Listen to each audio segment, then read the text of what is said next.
Assalamualaikum warahmatullahi wabarakatuh. Bismillahirrahmanirrahim. Nahmaduhu wa nusalli wa nusallim ala rasulihil karim, amma ba'd. Sekarang kita akan membahas ta'alluqnya sifat kalam. Sifat kalam ini kaitannya sama dengan sifat ilmu. Artinya berhubungan dengan perkara yang wajib, mustahil, dan juga yang jaiz. Bedanya, ilmu menyingkap sesuatu, mengetahui segala sesuatu, dan kalam berbicara atau menginformasikan sesuatu. Bedanya di situ saja.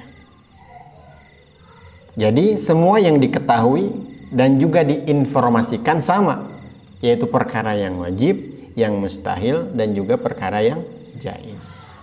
Sekarang apa saja ta'alluqnya sifat kalam? Pertama, tanzizil qadim. Tanzizil artinya nyata. Qadim artinya tidak ada awalnya. Nyata tidak ada awalnya, artinya Allah sudah berbicara. Yang mana bicaranya Allah, kalamnya Allah tidak ada awalnya. Sudah nyata. Tanzizil qadim ini isinya selain perintah dan juga larangan. Ada juga yang isinya perintah atau larangan, tapi tidak mensyaratkan wujudnya yang diperintah. Siapa yang diperintah? Manusia. Diperintah untuk sholat, dilarang untuk bermaksiat, berzina, mencuri, riba, dan lain sebagainya. Ini tidak disyaratkan harus adanya yang diperintah. Contohnya, Allah sudah berkalam untuk seluruh hamba yang belum ada. Tidak disyaratkan harus ada yang diperintah. Manusianya belum ada, tapi Allah sudah berkalam. Contoh pada makhluk bagaimana? Ini sebagai kiasan saja ya untuk mempermudah. Contohnya, ketika istri kita mengandung, kita sudah memerintahkan, saya akan memerintahkan anak saya untuk menjadi penghafal Quran, dan saya akan melarang anak saya untuk melakukan zina dan lain sebagainya.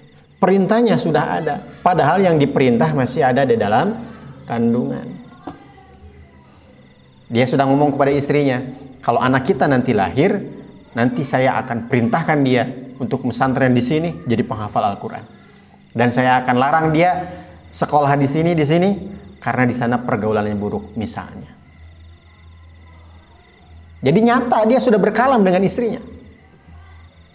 Allah juga sudah nyata berkalam, sudah berkalam. Hanya saja yang diperintahnya belum ada. Kemudian yang kedua, suluhil qadim. Suluh artinya bersiap. Qadim artinya tidak ada awalnya. Hampir sama sih dengan yang ini. Isinya mengenai perintah ataupun larangan. Bagaimana maksudnya? Sebelum adanya manusia, Allah sudah berkalam. Perintah atau larangannya di mana? Disimpan di dalam Lauhul Mahfuz. Kemudian Allah Subhanahu wa taala menyuruh Jibril untuk menurunkannya sesuai zamannya. Setelah Allah Subhanahu wa taala berkalam, kemudian kalamnya disimpan di Lauhul Mahfuz, berarti Allah sudah siap untuk memberlakukan itu perintah ataupun larangan. Kalau pada makhluk contohnya bagaimana? Sekali lagi ini kiasan saja. Di sekolah biasanya suka ada pengumuman kan? Di sekolah dilarang ini, dilarang ini, dilarang ini, dilarang ini. Setiap siswa yang masuk atau yang mendaftar di sekolah ini maka dia wajib seperti ini, seperti ini, seperti ini. Kapan itu dibuat larangan dan perintah? Ketika belum ada siswa. Jadi itu siap diberlakukan di sekolah itu. Aturannya itu digodok atau direncanakan sebelum adanya siswa. Nanti ketika siswa sudah mulai masuk, maka peraturan tersebut mulai berlaku. Makanya suluhil qadim, siap yang tidak awal. Sudah bersiap untuk memberlakukan kalamnya nanti ketika manusia sudah ada. Kemudian yang ketiga, ta'alluqnya sifat kalam adalah tanzizil hudus. Tanzizi artinya nyata, hudus artinya baru, diberlakukan kepada yang baru. Apa yang baru? Makhluk, yaitu kita. Isinya perintah atau larangan. Ketika manusia ini ada, manusia ini diciptakan oleh Allah, kemudian dia mulai tumbuh dewasa, menjadi seorang yang baligh, menjadi orang yang mukallaf, barulah nyata kalamnya Allah. Perintah dan larangannya menjadi nyata. Mafhum ikhwan? Tapi ingat, kalam Allah itu qadim. Lihat garisnya, suluhil qadim. Allah sudah bersiap, qadim, tidak ada awalnya. Setelah manusia ini ada dan sudah sampai pada usia baligh atau mukallaf, barulah perintahnya ini berlaku bagi manusia. Kalam Allah qadim. Setelah manusianya ada, barulah berlaku. Jadi intinya Allah Subhanahu wa taala Maha berbicara.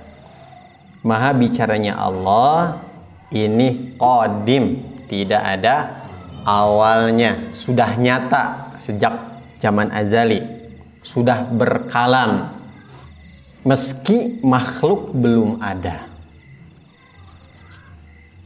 Dan juga kalam Allah ini tidak bersuara dan tidak berhuruf. Lantas bagaimana dengan kalam Allah dengan Nabi Musa?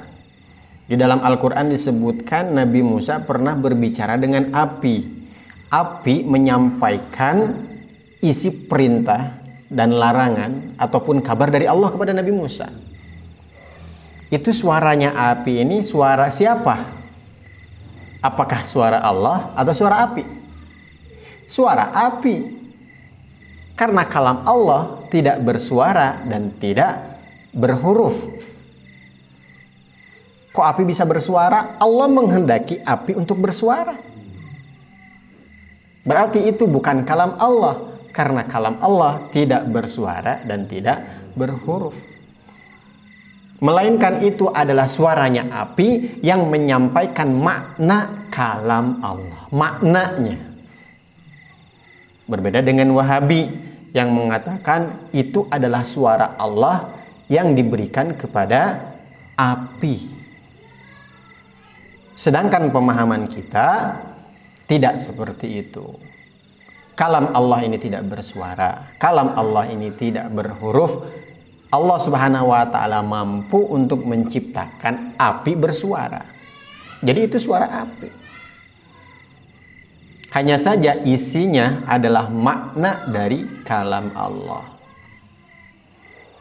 Kalau Pak RW ngomong, meow, itu suara apa? Suara Pak RW. Yang menirukan suara kucing. Kita dengerin radio. Mendengar Noah nyanyi. Itu suara siapa? Suara radio. Yang menirukan suara Ariel. Rekamannya Ariel, tapi itu adalah suara radio. Ada orang azan. Kita mendengarkannya jauh di kebun. Allahu Akbar, Allahu Akbar. Itu suara apa? Suara speaker, suara pengeras. Yang menerikan suaranya Pak RW misalnya di dalam. Api bersuara itu suara api yang menyampaikan makna dari kalam Allah, bukan suara Allah. Mafhum ikhwan? Begitu juga dengan Al-Quran. Hakikatnya Al-Quran adalah makna dari kalam Allah. Di dalam Al-Quran kita menemukan la taqrabuz zina.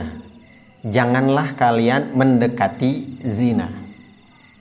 Makna yang kita dapatkan, kita ini tidak boleh mendekati zina. Maka seandainya Allah Subhanahu wa taala membuka tabirnya sehingga kita bisa memahami kalam Allah yang qadim, yang tanpa bersuara dan tanpa huruf, maka sama saja nanti hasilnya bahwa kita ini tidak boleh mendekati zina. Mafhum? Jadi Al-Quran yang sekarang ini adalah makna daripada kalam Allah.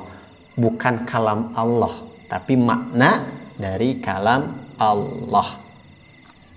Mudah-mudahan kita termasuk orang yang mulia, yang nanti di surga bisa melihatnya, bisa memahaminya. Seperti apa kalam Allah? Ya berbeda dengan makhluknya. Sekarang kita tidak bisa mengetahui seperti apa. Nanti di surga kita baru bisa mengetahuinya. Ini kalam Allah qadim, mukhalafah lil hawadis, berbeda dengan makhluknya. Jadi jangan dibayangkan sekarang. Gak perlu dibayangkan. Nanti kita akan mengetahuinya sendiri ketika di surga nanti. Amin ya Allah ya rabbal alamin. Wallahu a'lam bissawab.